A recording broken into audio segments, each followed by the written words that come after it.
The federal government will shut down tonight. Good evening, Jim Sciutto here, sitting in for Anderson. That is the bottom line. After days of wrangling over the president's border wall and a week of turmoil surrounding this president, not to mention the worst week on Wall Street in a decade, tonight's deadline will come and go without funding to keep the lights on. That means offices and agencies will close. 25% of your government will go unfunded. 380,000 people will be put on furlough. 420,000 people doing essential jobs, including about 55,000 at the TSA. They'll stay at work, but they won't get paid. That is a lot of folks who will not be getting any paychecks over the holidays. And just last week, the president said if a shutdown happens, blame him. And I'll tell you what, I am proud to shut down the government for border security, Chuck, because the people of this country don't want criminals and people that have lots of problems and drugs pouring into our country. So I will take the mantle. I will be the one to shut it down. I'm not going to blame you for it. The last time you shut it down, it didn't work. I will take the mantle of shutting down. And I'm going to shut it down for border security. Believe you. Well, imagine that. Today, the president changed his tune, starting with a tweet this morning, also later during a press availability. This, he said, would be a Democratic shutdown. Yet even as he tried today to avoid accountability, shift the blame, it's now his job, along with lawmakers in both parties, to clean up the mess, which we are now learning won't be happening tonight. CNN's Phil Mattingly joins us now with more on the Capitol. Phil, despite the efforts, last-minute meetings, shuttle diplomacy back and forth on the Hill, a shutdown's guaranteed.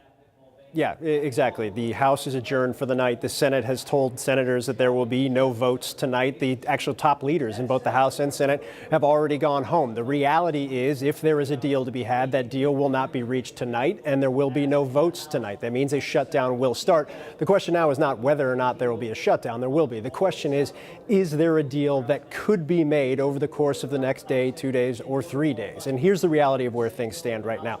Jim, as you noted, for days on end, there appeared to be no movement whatsoever. The president making very clear his top line was $5 billion to fund a border wall. Democrats making very clear they weren't willing to go anywhere near that. And Democrats also making very clear they thought they held the upper hand in these negotiations.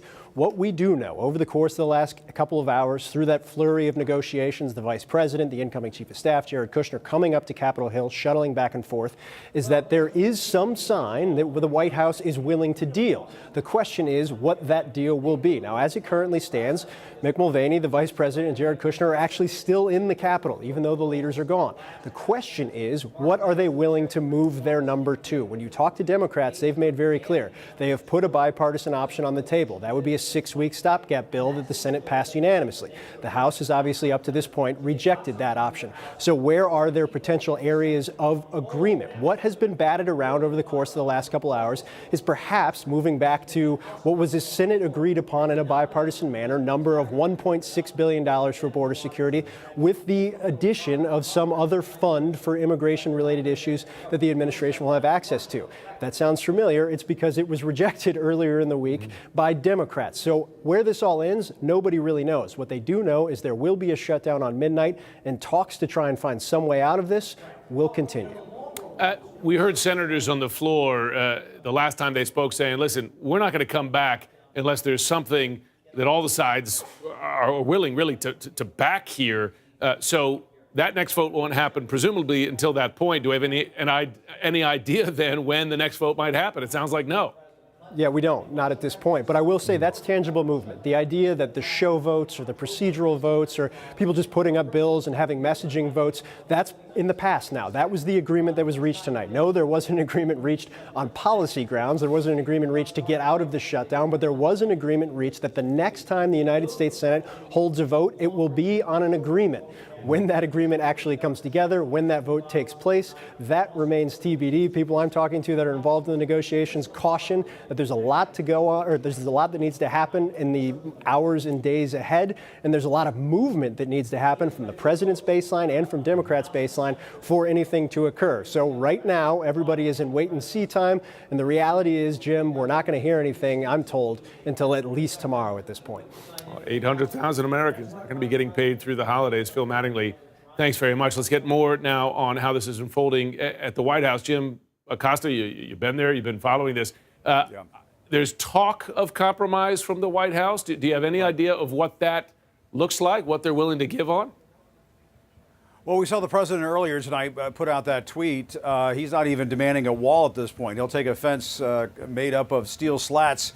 After all those months of campaigning and saying that Mexico would pay for a wall, he's now willing to give all of that up for steel slats at the border. But putting that aside, we did run into the Chief of Staff, John Kelly, over here at the White House earlier this evening, who said he thought there was a chance that there could be a deal before midnight. I also talked to a senior administration official just in the last few moments who said it is not quite midnight. So there is the potential that they could strike some kind of an agreement. But as Phil Mattingly was just saying a few moments ago, the mechanics are not really in place. There aren't members of Congress in place up on Capitol Hill in the House and the Senate to vote and approve some kind of compromise. But whether or not we get some kind of agreement before the clock strikes midnight or perhaps thereafter, somewhere thereafter, I suppose you could have a technical shutdown, but maybe an agreement in place before we wake up tomorrow morning. That is just, I think, the best case scenario at this point. I think the president has indicated, and I've talked to sources over here this evening, and they're indicating the president is also willing to dig in on this fight over border security. He wants some kind of consolation out of all of this, and at this point, he hasn't seen one yet. Yeah, well, that's the way the president views it, right? He wants a win in every context, a win that reflects on him positively. That's right.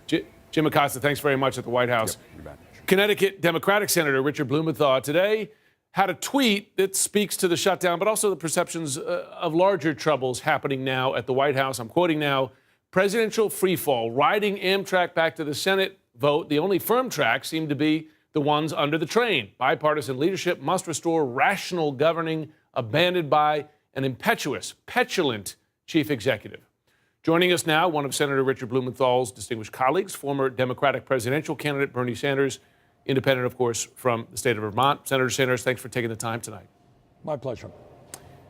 You've certainly heard the president. You've certainly heard Republican leaders say tonight that this budget crisis is now on everyone's shoulders, owned by Republicans, Democrats, the president. I imagine you disagree with that. Who do you believe bears responsibility? Well, you just had it right on your program a few moments ago where the president said, I take responsibility for the shutdown. You got the Republicans running the Senate, Republicans running the House. President says he wants a shutdown. I think the American people are clear about who caused the shutdown.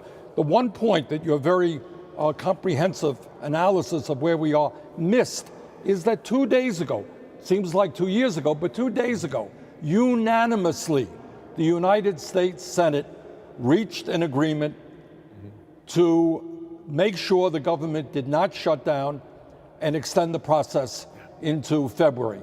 And then what happened is, unfortunately, President Trump watched television. He saw something on Fox TV, heard something from Rush Limbaugh, and he changed his mind. And sadly, really sadly, the entire Republican congressional caucus in the House and the Senate kind of caved in to him. And it is a heck of a way to run a government when you have a president who sees something on television, tweets out his view, and you have both the Republican bodies in the House and the Senate cave into that. So the figure, of course, in that measure that was passed unanimously, as you said, the Senate was $1.6 billion. Tonight, from the Democrats' perspective, are you or other Democrats willing to give any ground on that figure, go any higher? Look, I think that the wall is an absurd idea. I think it's a waste of money. I think it just fans Trump's illusions.